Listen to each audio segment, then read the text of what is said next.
Ici Satou. C'est amusant et relaxant de programmer seul en tant que loisir, mais c'est aussi amusant de travailler avec d'autres créateurs, d'échanger des idées pour créer un produit fini ensemble.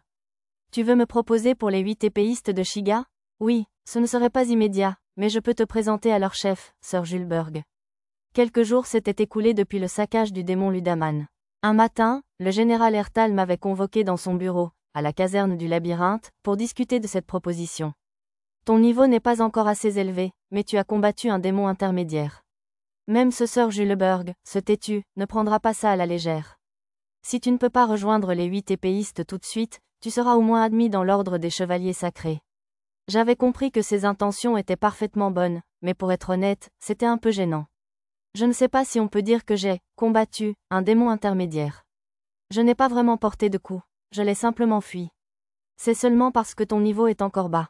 Un peu d'entraînement ne peut rien y changer. Le général Ertal était toujours aussi borné. D'ailleurs, tu as survécu à pas moins de 3 démons intermédiaires, n'est-ce pas? Je suis juste prompt à fuir, c'est tout. J'avais même gagné un étrange titre, celui de roi des fugueurs, probablement à cause de toutes ces tentatives de fuite face à la fusion Slime-Ludaman. Sieur Pendragon, être doué en esquive est une fierté. Ce n'est qu'en survivant au combat qu'on peut accumuler de l'expérience et combattre à nouveau. J'étais tout à fait d'accord avec les propos du général Ertal, surtout dans un monde basé sur les niveaux où l'on peut réellement devenir plus fort en accumulant de l'expérience comme dans un JDR. Quoi qu'il en soit, mes excuses ne semblaient pas tenir la route face au général. Je me sentais mal, mais j'allais devoir décliner catégoriquement. Je suis sincèrement désolé, Votre Excellence. J'apprécie sincèrement votre offre, mais je crains de devoir décliner toute promotion. Le seul seigneur que je sers est le baron Munno. À vrai dire, je ne suis venu à Labyrinth City que pour m'entraîner avec mes compagnons d'armes afin que nous puissions mieux contribuer à la renaissance de la baronnie. Ce n'était pas tout à fait vrai, mais cela me semblait une raison suffisante pour décliner, alors j'ai décidé de tenter ma chance. Je vois, il doit être un seigneur vraiment remarquable pour mériter une telle loyauté de votre part. Oui, tout à fait. J'ai souri et hoché la tête. Le baron Munno était vraiment quelqu'un de bien, surtout qu'il ne faisait aucune discrimination envers les demi-humains et autres. Très bien, alors je n'insiste pas davantage. Mais si vous changez d'avis, revenez quand vous voulez. Je vous donnerai une promotion avec plaisir. Merci beaucoup, je ne manquerai pas de le faire. Le général Ertal a finalement accepté mon refus. Et, Excellence, j'ai préparé du vin de fée pour Sir Pendragon. Comme s'il attendait que la tension retombe dans la pièce, l'officier renard entra en poussant un chariot. Le whisky au melon sucré se révéla être du whisky versé dans les moitiés d'un petit melon. Vous buvez si tôt? Grommela le général. C'était habituellement le moment où le capitaine frappait son subordonné, mais ce jour-là, il était parti diriger les réparations. Oh, ce n'est pas assez pour se saouler, n'est-ce pas? Je suppose que non. Le général Ertal hocha la tête. Ça vous va vraiment? Ce sont des melons de grande qualité. Ils viennent du marquisat d'Eluette? Je ne sais pas pour la qualité, mais oui, vous avez tout à fait raison sur leur provenance. Un des nobles rencontrés au goûter m'avait donné un bouquet de citrons, en disant que c'était la famille de sa femme qui les avait envoyés. J'avais prévu de faire un sorbet au melon ou quelque chose pour le remercier. Allez, à vos marques, Sir Pendragon. Le meilleur moyen de le déguster, c'est d'écraser le melon à l'intérieur pour que le jus se mélange au whisky. L'officier renard me tendit un bol et une cuillère. Autant le faire. Zut, c'est bon. Pas vrai? J'étais tellement surpris que j'ai mis un murmure d'émerveillement sans réfléchir. Le jus de melon et le whisky s'accordaient étonnamment bien. Au fur et à mesure que je mangeais, le rapport jus-alcool changeait avec le goût, ce qui était très amusant. Je parie que ça irait bien avec du brandy aussi. On a aussi du saké Shigan. Voilà un goût auquel je pourrais devenir accro. Une brise sèche entrait par la fenêtre du bureau du général Ertal, tout en haut du bâtiment. La brise et le melon me rafraîchissaient tandis que je discutais avec mes compagnons de beuverie. Cela me rappelait l'époque où j'allais rendre visite à mon grand-père pendant les fêtes de Bon et où je buvais de l'umeshu en famille. Il faudrait que j'essaie de faire de l'umeshu maison pour l'apporter ici un de ces jours. Oh, et des carillons éoliens aussi. On dirait qu'on ne peut pas entrer en calèche ici, jeune maître. On va au parking? Une fois la beuverie matinale à la caserne du labyrinthe terminée, je me suis rendu à la Guilde Ouest dans une calèche conduite par notre nouvelle servante, Annie. Bien sûr, j'avais déjà dessoulé et j'ai utilisé la magie quotidienne pour effacer l'odeur d'alcool. J'étais sûr qu'Annie et les autres ne voudraient pas avoir affaire à un employeur ivre de bon matin. Non, je vais juste sortir. Je veux jeter un coup d'œil. D'accord, je vais t'attendre sur le parking de la Guilde, alors. Après avoir quitté Annie, j'ai observé les travaux de réparation en cours sur la place de la Guilde en empruntant le chemin menant au bâtiment. Outre le général Ertal, le maître de guilde et l'épouse du vice-roi avaient également demandé à me parler aujourd'hui. Ah, monsieur. Les 2 femmes du groupe des Belles Ailes m'ont fait signe d'approcher. Vous allez tous les 2 dans le labyrinthe? Oui, vous avez compris. Il n'y a pas assez de porteurs avec tous ces travaux, alors on rejoint l'expédition de l'insigne de Grenat. On pourra rembourser une bonne partie de nos dettes après ce boulot. Apparemment, ils n'avaient pas encore payé l'amende pour le « carnage en chaîne », dont ils avaient été tenus responsables la première fois que je les ai rencontrés. En guise de cadeau d'adieu, je leur ai offert à chacun plusieurs potions de soins dilués. Oh, vous êtes sûr, monsieur? Merci beaucoup. Après avoir salué le couple, j'ai observé les ouvriers sur la place. J'entendais le capitaine crier d'une voix rauque tandis que les golems de l'armée du labyrinthe transportaient les matériaux. Il y avait quelques jeunes enfants sur le chantier, mais ils effectuaient juste des petits boulots adaptés à leur âge, pas de travaux pénibles. D'après ce que j'avais entendu à la soupe populaire, tous les ouvriers recevaient un petit déjeuner et un déjeuner. C'était probablement pour cela que des travailleurs migrants des villes et villages voisins étaient venus travailler, et pas seulement les habitants de Labyrinth City. Je profitais de cet afflux de personnes pour libérer d'autres femmes que je protégeais au manoir du Lierre, en les envoyant vivre dans les logements loués par le groupe d'explorateurs. Ne restez pas plantés là à ne rien faire, jeune maître. C'est dangereux. Excusez-moi, j'arrive. Des jeunes femmes à l'allure familière passèrent en courant, portant une boîte. Elles l'emmenaient probablement près de la guilde, où les chariots de nourriture s'alignaient. Bientôt, une odeur de friture emplit l'air. La file des croquettes commence ici. C'est la fin de la file des brochettes frites. Des frites, ici, bien chaudes et croustillantes. Chacune des 3 files était occupée par un enfant debout au fond, avec une pancarte illustrant le plat correspondant. La maîtresse des lieux derrière ces pancartes, croquettes dansantes, brochettes gagnantes, et pommes de terre frites volantes, n'était autre que Tama. Son dernier chef-d'œuvre de l'époque, Hambourg ensoleillé, était encadré et accroché à la cafétéria de l'orphelinat. Apparemment, certains enfants s'étaient mis à le prier. Ah, c'est monsieur le vicomte. Une des petites filles à côté des porte-pancartes me désigna du doigt et cria. On dirait que vous travaillez tous dur. Je lui ai caressé la tête, puis j'ai distribué des bonbons à tous les enfants de l'orphelinat qui s'occupaient des pancartes, en leur demandant de garder le secret. Oh, monsieur. Lulu, votre maître est là. Nérou, la rouquine, qui travaillait comme marchande ambulante en tenue de bonne, a interpellé Lulu en faisant frire les croquettes derrière l'étal. Il y avait une petite histoire derrière leur collaboration. Certaines des filles retenues captives dans le labyrinthe étaient trop traumatisées pour y retourner, et comme la plupart n'avaient aucun autre moyen de gagner leur vie que de se vendre, je leur avais donné des chariots de nourriture et des recettes de croquettes, entre autres, pour les remercier d'avoir aidé Kuro à résoudre ce problème. Lulu travaillait avec elle pour leur montrer les techniques de cuisson. Bienvenue, maître. Lulu m'a adressé un sourire éclatant. C'était si mignon que si c'était un manga shoujo, les fleurs qui l'entouraient auraient probablement débordé sur la case suivante. Malheureusement, je ne l'ai pas vu discuter avec Tifalisa, qui prenait l'argent et rendait la monnaie en guise de caisse enregistreuse. Mademoiselle sœur aînée et le noble blond ne semblaient pas être de service au stand de restauration aujourd'hui. Désolé de vous interrompre. Je passais juste par là, alors j'ai pensé voir comment ça se passait. Tiens, monsieur, pour vous. Merci, mademoiselle Nérou. Vous pouvez m'appeler Nérou. J'ai accepté le petit paquet de nourriture qu'elle m'a tendu, puis je suis entrée dans la guilde. Ça sent bon. Vous avez des brochettes? Oui, servez-vous. J'ai déposé le paquet de fritures de Nérou et Lulu sur le bureau du maître de guilde. Des frites aussi. Sebelkeya jeta un coup d'œil à l'intérieur et hocha la tête d'un air entendu. Contrairement à Mia, elle mangeait généralement de la viande, mais semblait particulièrement friande de pommes de terre frites. Comme ceux-ci étaient frits avec l'huile de colza enchevêtrée dont M. Dozon avait parlé lors du cours des explorateurs débutants, ils étaient relativement sains. Ushana, allons chercher de la bière. C'est parfait pour les brochettes de viande. Ne buvez pas avant d'avoir fini votre travail, maître de guilde. La secrétaire Ushana sourit poliment en refusant la demande du maître de guilde. Alors, de quoi aviez-vous besoin pour me parler? Oh, d'accord, mais les aliments frits perdent leur saveur en refroidissant. Mangeons et discutons. Le maître de guilde mordit dans les brochettes en parlant. Tout d'abord, à propos de cette histoire de culture. Nous avons appris qu'il faut un cercle magique spécial pour le faire correctement. Cela signifie-t-il que l'interdiction de les cultiver est levée? Non, techniquement, on peut encore les cultiver sans cercle magique, mais ce n'est pas aussi efficace. L'interdiction de les cultiver est toujours en vigueur. Ainsi, les pillards de haut rang qui avaient survécu à l'incident de l'autre jour allaient être exécutés publiquement comme prévu. Les autres seraient réduits à l'état d'esclaves criminels, leurs paroles seraient limitées et envoyées participer à la reconquête des terres d'Azur, un territoire monstrueux où le pourcentage d'esclaves perdus était exceptionnellement élevé. Cela pouvait paraître dur, mais je ne les plaignais pas particulièrement. Ils recevaient ce qu'ils méritaient, compte tenu de leurs méfaits. Quant au sujet principal, le visage de la maîtresse de guilde devint sérieux et elle hésita un instant. Il s'agit de cet incident avec le démon. En as-tu déjà vu un, Satou? La maîtresse de guilde sortit un paquet de tissu de sa poche et le déballa pour révéler une corne courte et une corne longue. Celle-ci est une corne courte. Alors, serait-ce une autre variété de corne courte? Je marquai une pause, puis utilisai mes talents de fabrication et de poker face pour faire comme si je n'avais jamais vu la corne longue. Fais comme si tu ne l'avais jamais vue, alors. J'ai hoché la tête et elle a rangé les deux cornes. Sais-tu d'où viennent ces cornes? Oui, le maître de guilde m'a répondu immédiatement. Poputema, l'a-t-il avoué lui-même? Oui, il a tout raconté. Si tu as des questions à lui poser, va chez le vice-roi. D'après ma carte, il était enfermé dans une maison séparée du domaine du vice-roi, et non dans le donjon sous le château, ni même dans la flèche où les nobles étaient habituellement emprisonnés.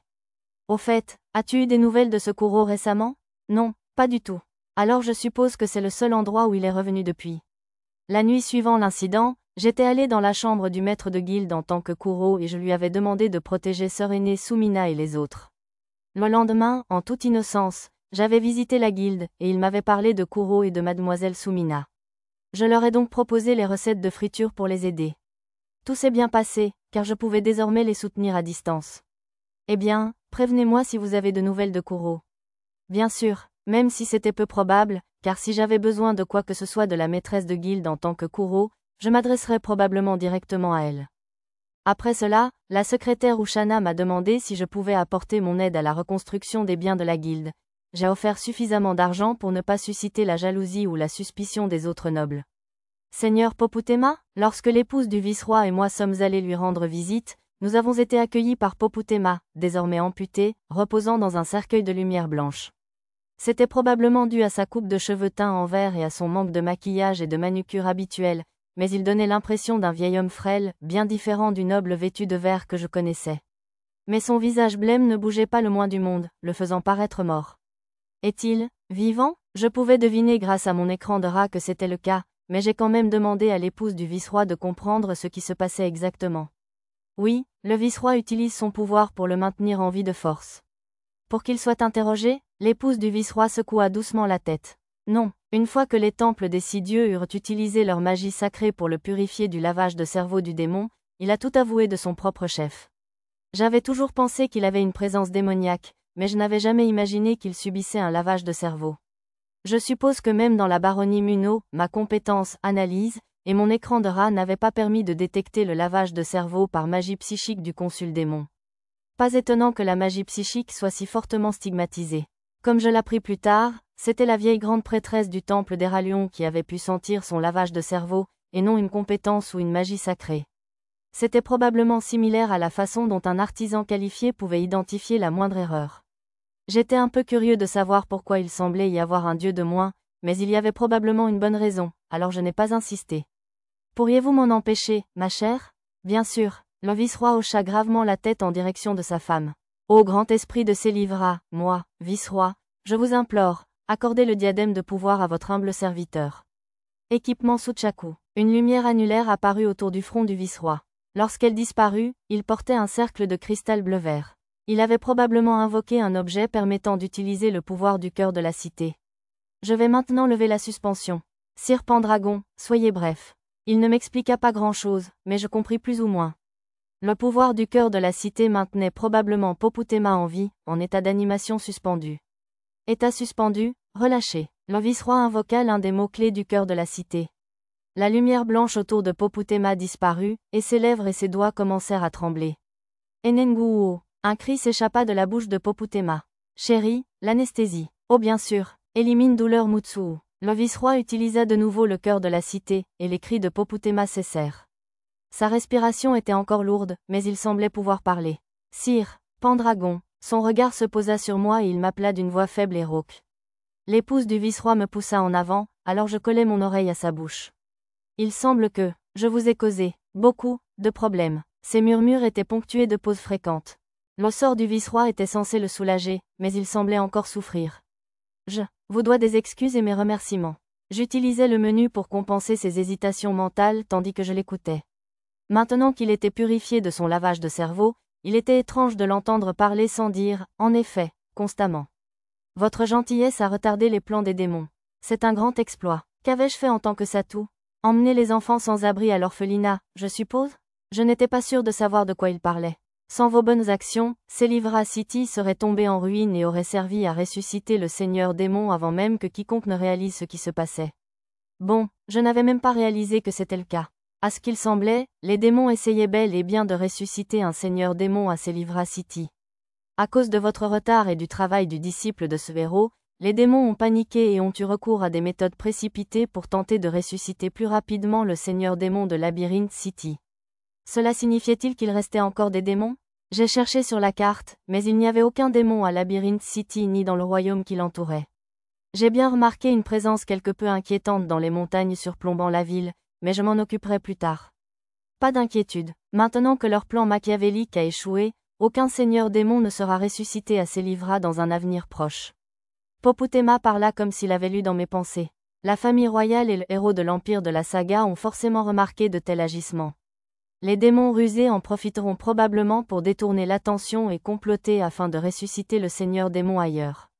L'histoire le démontre clairement. La cité du labyrinthe était donc sûre, mais une résurrection du seigneur démon pourrait-elle avoir lieu ailleurs? Il me revint à l'esprit que la prêtresse Tenion de l'ancienne capitale m'avait dit qu'il y avait d'autres zones où une résurrection du seigneur démon était prophétisée. J'avais supposé que les 6 autres endroits étaient tous des ratés, mais peut-être pas. Par conséquent, Poputema toussa violemment. Du sang coula au coin de ses lèvres. Il faudra s'en contenter. L'épouse du vice-roi essuya le sang avec un mouchoir. Ce que Poputema essaie de dire, c'est que vos actions ont sauvé la ville de Célivra. Je vous décernerai la médaille de l'ordre sacré de Célivra prochainement. Le vice-roi prit la parole à la place de Poputema qui toussait. J'ignorais la valeur de la médaille, mais j'avoue que cela me faisait plaisir que mes actions soient reconnues. Encore une chose, la voix de Poputema tremblait, comme s'il prononçait ces derniers mots. Je veux que vous présentiez mes plus sincères excuses aux innocents que j'ai blessés. Je vous confierai tous mes biens personnels à Labyrinth City. Veuillez les distribuer à tous ceux qui ont été blessés par ma folie. Sur ces mots, les yeux de Poputema se fermèrent. Chérie, des droits. État suspendu Kashika. Le cœur de la ville du vice-roi arrêta Poputema alors qu'il vacillait à l'article de la mort. On dirait qu'on est arrivé juste à temps. Bravo, chérie. Poputema a encore une chose à faire. Les seules possibilités qui m'étaient venues à l'esprit pour Poputema, au bord de la mort, étaient soit de faire ses adieux à sa famille, soit d'être présenté au royaume comme le cerveau de l'incident. Mais à en juger par l'attitude de l'épouse du vice-roi, je supposais que c'était la première option. Une fois le programme de la cérémonie de remise des médailles fixé, j'ai quitté le château du vice-roi. Grâce à ces démons renaissants et à la sphère rose, il devrait y avoir beaucoup de miasmes dans Labyrinth City, en effet. Debout sur une crête montagneuse dominant Labyrinth City, un homme à l'air suspect, vêtu de vert, murmura pour lui-même. Il parlait exactement comme Poputema, le noble vêtu de vert, mais physiquement, la seule ressemblance était son habillement, car il était par ailleurs un homme costaud et macho. Une viverne se tenait à ses côtés, les ailes repliées. J'avais activé toutes mes compétences de furtivité et m'étais rapproché à force d'utiliser des formations, de sorte que ni l'homme ni la viverne ne semblaient m'avoir encore remarqué. Tant que rien ne s'interpose, les miasmes rongeront bientôt les gens, et leurs sentiments négatifs imprégneront le labyrinthe, permettant ainsi le retour de sa majesté, en effet. Il écarta les manches de sa cape vert foncé, écartant les bras théâtralement comme un acteur sur scène. Effectivement, l'activation de ma « vision des miasmes » révéla que Labyrinth City produisait une épaisse brume de miasmes. De toute évidence, les plans des démons n'avaient pas encore été complètement déjoués. Il me suffirait de purifier tout ce miasme plus tard. Profitez bien de votre bref printemps tant qu'il dure. Oh oh oh oh. Un gloussement strident, mal adapté aux traits sévères de l'homme, résonna à travers les montagnes. D'après Mara et ma carte, sa race affichait 2 mots superposés, humain et avatar. Trouvant cela suspect, j'étais simplement venu enquêter, mais il était clairement apparenté au démon vert majeur qui contrôlait Poputema. Je dois maintenant aider le démon rose, en effet. C'est tellement pénible, mais je dois rembourser le prêt de la sphère rose, en effet. Il se retourna, grimaçant comme un méchant de haut rang, puis se figea en me voyant assis au sommet d'un rocher. Me disant que je pouvais tout aussi bien faire, j'essayai de lui faire un signe amical. Qui êtes-vous, en effet? Nanashi le héros. Lorsque je répondis froidement à l'homme vêtu de vert, la viverne me remarqua enfin et déploya ses ailes dans une pose menaçante. Que préparez-vous exactement à Labyrinth City? Oh oh oh, l'homme rit bruyamment. Si vous pouvez m'attraper, je vous le dirai peut-être, en effet. Il sortit 2 sphères blanches de sa poche de poitrine, qui produisirent des cercles magiques d'où apparurent 2 démons mineurs verts. L'homme lui-même commença à s'enfoncer dans l'ombre. Il essayait probablement d'utiliser les démons mineurs comme leurre pour s'échapper. Je ne laisserai pas faire ça. J'ignorais les démons mineurs, me rapprochais de l'homme vêtu de vert avec warp, et le chassais de l'ombre. Gou, qu'avez-vous fait, en effet? L'homme gémit de douleur. Comment une attaque sur mon avatar peut-elle atteindre mon vrai corps, vraiment? J'imagine qu'utiliser une fusion de lame sacrée et d'armure magique sur mon pied quand je lui ai donné un coup de pied a dû fonctionner. Plus grand que compétence acquise, armure de lumière sacrée. Comme j'avais gagné une nouvelle compétence grâce à cela, j'y ai investi des points de compétence et je l'ai activé immédiatement. Assez, en effet. Arrête ça tout de suite, en effet. J'ai décidé de tester ma nouvelle compétence en lui donnant un nouveau coup de pied, une lumière bleue autour de mon pied, ce qui ne semblait pas lui plaire. Les démons mineurs et la viverne m'avaient chargé par derrière pour tenter de le protéger, alors je les ai anéantis avec la lame sacrée au bout des doigts. Dire que tu as pu m'endommager à travers mon avatar.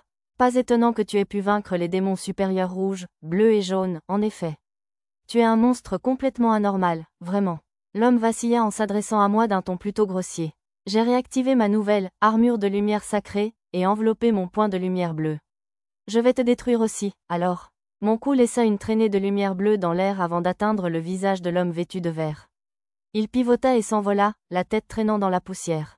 Vraiment, l'homme hurla comme un monstre étrange, se transforma en fumée verte et disparut dans un vacarme.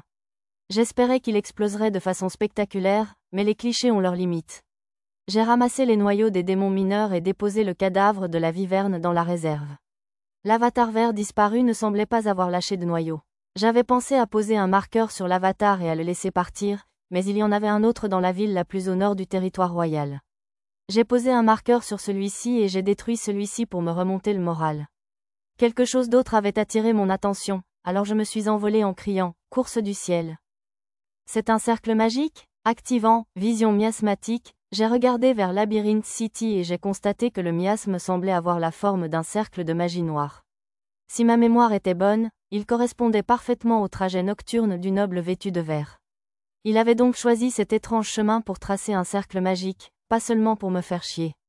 Cependant, certains endroits, comme ma maison et des quartiers du centre-ville, ont été nettoyés, laissant le cercle magique brisé et inutilisable. Je suis rentré chez moi avec le sort de retour et me suis promené, ma lumière spirituelle pleinement activée, pour effacer le cercle magique. Mia était la seule personne actuellement à Labyrinth City à posséder le don de vision spirituelle, donc tout devrait bien se passer. Je t'ai eu, Pochi. Oh, je me suis encore fait avoir, monsieur. Les objets limitant les pouvoirs que j'avais donnés à Tama et Pochi semblaient bien fonctionner.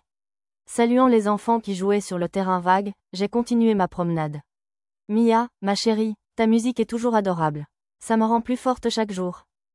Flatterie. Mia jouait devant un groupe de personnes âgées près du réservoir. Elles étaient toutes souriantes et pleines d'énergie. On se voit? Merci, ma chérie. En passant devant le ranch, j'ai vu Tama sauter par-dessus une clôture tandis qu'une vieille dame s'inclinait derrière elle. Grand-mère? Tiens, bois ça. La petite fille aux oreilles de chat nous a donné des herbes. La vieille dame fit bouillir les herbes et les donna à sa petite fille malade. J'avais oublié à quel point Tama était douée pour identifier et cueillir les herbes médicinales. En descendant une rue bordée de fermes, j'arrivais près de la porte nord, près des maisons privées. BWAA, quelle récolte! Bravo, Arisa. Maintenant, on aura de quoi manger pour le dîner. Les larves, félicitez-moi aussi, je vous prie. Ah, tu es tellement drôle, Nana. Arisa et Nana marchaient avec de gros paquets, suivis d'une ribambelle d'enfants. Elles avaient posé des pièges près des plantes de verria, attrapant beaucoup de souris verria et de taupes des sables. Ça me rappelle la chasse au lucan cerf-volant pendant les vacances d'été. Arisa me lança un sourire radieux. Je suppose que son enfance avait été plutôt mouvementée. Après notre séparation, j'ai traversé les quartiers nobles et le parc naturel qui abritait le manoir du Lierre. Permettez-moi de vous accompagner, maître. Après avoir fait le tour de la ville et être revenu à la porte ouest, j'ai retrouvé Lisa. Elle courait le long des remparts de Labyrinth City dans le cadre de son entraînement. Sans surprise, c'est Arisa qui lui avait donné cette idée. Arisa pensait probablement que cela remonterait le moral de Lisa, car elle semblait déprimée de ne pas être plus utile dans son combat contre le démon intermédiaire argenté. Avez-vous aimé votre course? Oui, monsieur. Elle ne semblait pas beaucoup apprécier. Je suppose que nous devrions bientôt recommencer à explorer le labyrinthe. Oui, maître. À ma remarque désinvolte, Lisa esquissa un sourire audacieux. Hormis la récolte de pommes de terre sauteuses et de haricots ambulants, Le groupe n'avait pas beaucoup fréquenté le labyrinthe ces derniers temps. Bon, on peut peut-être commencer demain, alors. J'en informe les autres immédiatement. Lisa s'est précipitée, me laissant derrière elle. Au son agréable des rires des enfants et de l'agitation des ouvriers, j'ai vu Lisa disparaître au loin. Sa queue battait rythmiquement d'avant en arrière. Est-elle si impatiente de retourner dans le labyrinthe? Souriant intérieurement, je levai les yeux vers le ciel sans nuages. Me promener dans la ville avec ma lumière spirituelle pleinement active semblait avoir porté ses fruits. Le voile de miasme avait disparu au-dessus de la cité du labyrinthe. On pouvait sans doute supposer que le complot des démons visant à ressusciter un seigneur démon de Labyrinth City était désormais complètement déjoué. Alors que je flânais devant les étals de rue, des jeunes marchands ambulants enthousiastes m'interpellèrent d'un ton enjoué. « Monsieur, on a des épices qui accompagneraient à merveille n'importe quel plat de viande. Pourquoi n'en emporteriez-vous pas? Jetez aussi un œil à notre sel gemme et Luette. On vient de recevoir une nouvelle fournée de sauce sésame, une spécialité du duché de Vistal. Si nous retournions dans le labyrinthe, il faudrait absolument faire le plein d'épices et d'ingrédients pour des plats de viande et de légumes. Je devrais peut-être goûter un peu? Murmurant, je m'approchais pour jeter un œil aux produits des enfants. Le lendemain, la météo s'annonçait idéale pour explorer le labyrinthe.